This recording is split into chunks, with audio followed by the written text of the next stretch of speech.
hate you.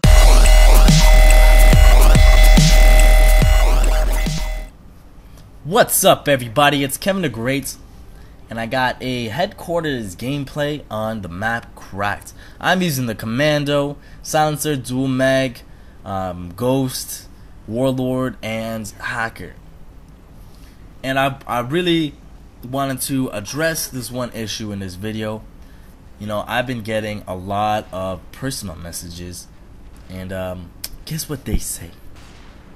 I'm pretty sure a lot of you have been sending me this message because it's mostly my subs, but my subs came from this person. Where is Mr360Beast? Where is Beast, Kevin? Do you know where he is? If you talk to him, can you tell him to come back? Can you tell him we miss his videos? Alright, first off, y'all gotta chill. Alright, I know you guys are all fans of Mr360Beast. I'm a huge fan personally. You know, we all watch his videos, like him, comment on him, and that's what he likes to see. But you gotta understand that us commentators, we got lives, alright? And I'm not trying to say you guys don't have lives. I'm just saying that it's a lot it's a lot more time consuming, you know, getting the gameplay, making a commentary over it, uploading it, rendering it, editing it. That takes a lot more time than just hopping on the computer and just watching and just clicking and watching a video for 5 to 10 minutes. Alright, because our process on our side takes like 5 hours when yours takes 10 minutes. So that's what I mean when I say that. But Mr360Beast, it's not that, you know, he doesn't like you guys or anything like that. You know, he loves all his subs. And honestly, for real, after you guys show him this much love, where you're sending me messages, you're, you know, sending him messages, you're commenting saying, you know, we miss you and stuff like that, it lets him know that he doesn't have dead subs. And that's one thing us commentators hate. You know, that's what we don't want.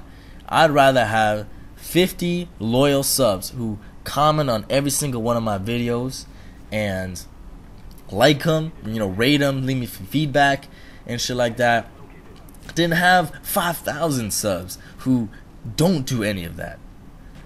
You know, and I honestly, to be like, I don't even have that. But I'm just saying, as a commentator with his base of subscribers.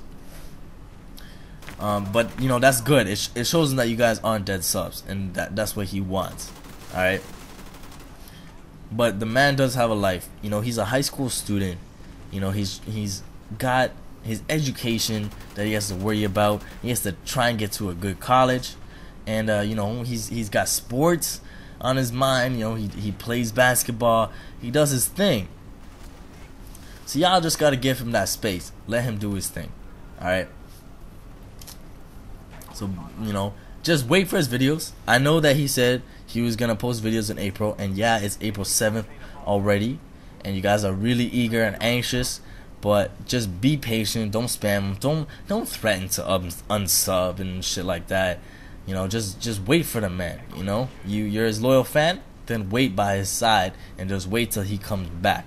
And I promise you, when he comes back, he's gonna be better and better than ever. So you know, big ups to Mr360Beast. Jeff, I got you, homie. Secondly, I wanted to address Mr. HARD8TIMES. And Mr. HARD8TIMES, like Mr360Beast, is honestly, those two guys are my favorite commentators on YouTube. Mr. HARD8TIMES, I am fucking so happy for you that you are finally getting recognized. You got a partnership to Machinima. You know, you're dishing out the videos on Machinima. You know, you're doing your thing. You're finally recognized, homie. And you know what? I'm so fucking happy for you, because I know you've been out here on the grind doing your thing. You've been through a lot, and when I mean a lot, I really mean a lot. If you guys don't know Mr. HARD8TIMES, check out his videos. He's got a little mini series going on telling you about his past, you know, and what he's been through, and he's been through a fucking lot.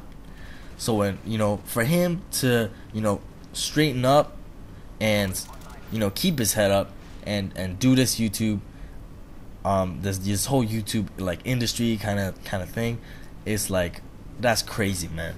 And I honestly respect that so much. So I'm so glad, homie, that you're up there, you know, and you're gonna get far, cause your commentating is just amazing. You know, you play tons of different games and all that shit. It's fucking proper. So big ups to you, Mr. HARD8TIMES. You got my respect. Lastly, the the topic I wanted to talk about was what game I've been playing recently. I know a lot of you guys been I know a lot of you guys have been asking me, are you gonna get Homefront? And yes, I got Homefront, and I'm playing Homefront right now. But the whole thing for this whole month has been, what game is better and which one should I get? CRYSIS 2 or Homefront? That's a huge question, and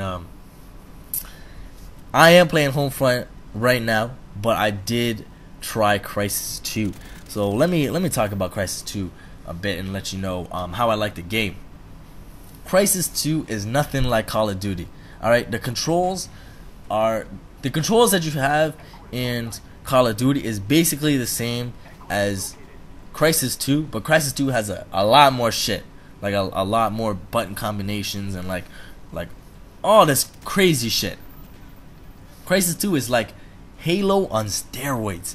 Like, honestly, Halo on some next shit. Like, if Halo were to be upgraded 10 years from now, that would be CRYSIS 2. But this is why I returned CRYSIS 2 and traded it for Homefront, just because CRYSIS 2 had just way too much combinations and like different things you can customize and do, and that game is not a game where you could just put in to your Xbox, hop on and just play casually, or you know, like start like killing, going double positive right away. It's not. There's a huge learning curve on the game that you have to get used to and figure out. That's something that I do like, but I don't have time for it. So I couldn't really get into CRYSIS 2. Man, the graphics though are amazing, and the actual gameplay and how you play, the things that you can do is crazy. Like, absolutely crazy. So honestly, if I did have the time, I would be dishing out CRYSIS 2 gameplay videos for you guys for sure, because that's a game I know I could get into if I had the time to you know, adapt to, because it is completely different from Call of Duty. And I also, one of the main reasons why I didn't get it was because it was so different that I didn't want to play CRYSIS 2 every time I hopped on the Xbox. Then if I went back to like the Call of Duty series, I would be just stank at the game, because Call of Duty, you know, that's my steez. I love the game. The game that's more alike to Call of Duty, which would capture, you know, like some of my skill from Call of Duty, and if I played Homefront so much that it would, if I went back to Call of Duty, I'd still be straight, you know, I'd still be okay.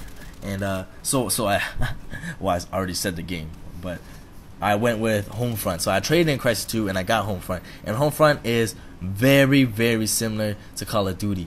I would just say it's a lot more slow paced, okay?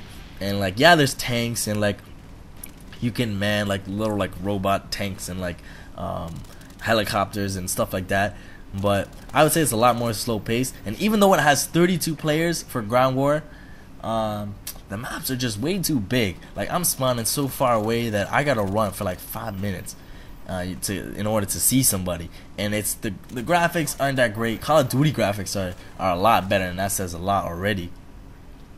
The gameplay is basically like the same as Call of Duty, I'd say.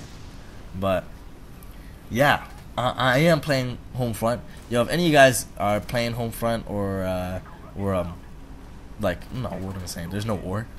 If any of you guys are playing Homefront, send me a message, you know. I'm gonna have open parties for that. I will try and get Homefront gameplay. It's kind of hard because it's not easy to go like 30 and 10 or 30, like not even 30 and 10, like, and that's pretty easy in Call of Duty. It's not easy to get a big score, I would say, but I'm gonna try for you guys, you know. Thanks for supporting me so far, and until next time, guys, peace.